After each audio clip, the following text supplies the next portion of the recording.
ग्रहे धनं पुरय पुरय नमः। ॐ ह्रीं श्रीं क्लीं श्रीं कुबेराय अष्टलक्ष्मी मम ग्रहे धनं पुरय पुरय नमः।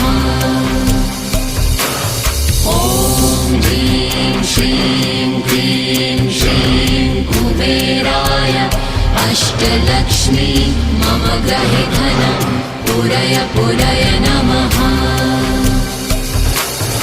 ॐ ह्रीं श्रीं क्लीं श्रीं कुबेराय अष्टलक्ष्मी मम ग्रहे धनं पुरय पुरय नमः।